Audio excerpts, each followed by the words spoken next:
okurugirira abahingi batari bamwe na bamwe borekera obusasi n'okwerarekerera ngu okwinga omwani kubasa kurara kwabarema imbere yagoma nk'okweri obwahati ntinga omwani tugureberera tugusoroma abari kubasa bagwanika gye kunka bakikahuguza ebeyi eri kuberuho oshanga omukushanga k'omwani abari kugura omwani ogwo abebyoma bayimuka omwani bagira ngu ebeyi egwire konka bene bagira ngu baza kurema okushashura ahabwa akabeyi ahabw'okuba nikibamara amaani nangu namuhurira bagira ngu ebitushana tugake tubiteme ahabw'okuba omuntu twakubagurira omwani aha 35 hati waba nyakubara kiri 3 atezo ngu orumusito omutwaro omukushaba kwanje kabe kurungu omwani bito kutuguhinga no kwendeka no kutugira gavumenti ebase kukwatira nitushange basa kutekirisa cyo kutaba bongire nangwa bashobora ngu kuno batekame sente n'amani menji kugira ngo omwani guhike aha kusharura kandi kibaretire na mnongo mu kugwaho mu kusharuka kw'amani twenda twongereza akabeyi mukwatire bo bamutirira sente tukagura amaniwa tukumyana bitu akaba doro omwani uko gwaga agushura umuti ngire gutuko ko kureba ntiba kuba gurisize gwaza kweraje twendi hangarganirwemo bakabene bazahagura wona bareba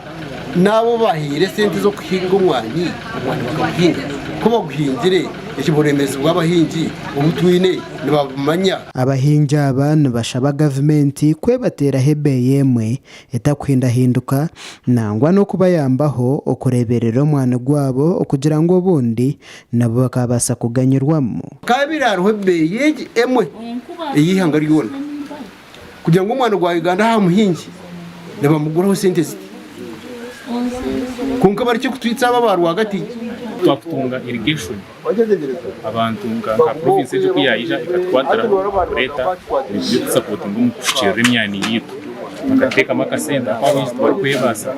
Rogers ariho umuhingi muri Kyamate ayongere yashobora bimuha bizubu ebiri kubateganisa umukuhinga omwani diocese yitu ya Kyamate bishop baraza hamwe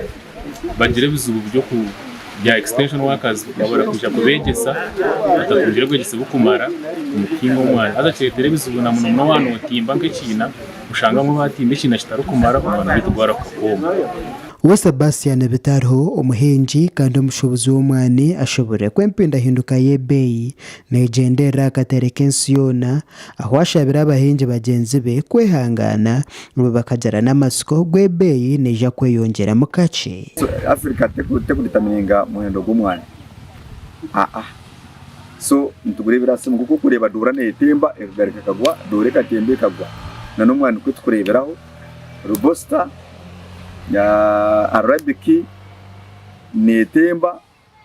omukashije guriko shanga kagwire omukashije ngakatembere oshanga kagwire ayongere ashobora ngu obuteje niso mwana mwinjo muyihanga Uganda nangwa no mujirano gw'amano mukatare k'ensi yona nazo zibasa kubazuruza umwahanshonga ahabwenche beeyi y'omwani esharukire tekateka mu rwitandike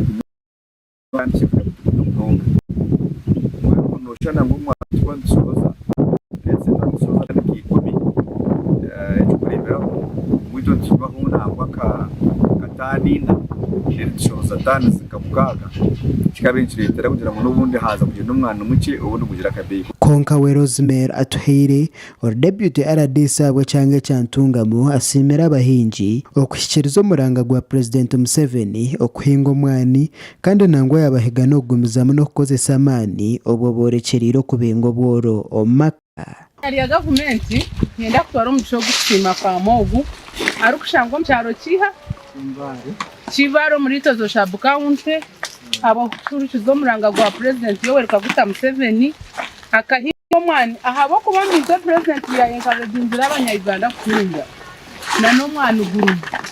ubwo hatikiro y'omwana ogwomera muri ntungamo negura shiringi 95 ubwo abatura bacerarikire ngo ebeeyi egi ebasa kurara yashuma hansi munonga ombwiro burukwija amakuru aga gashaka Samuel Ahumza.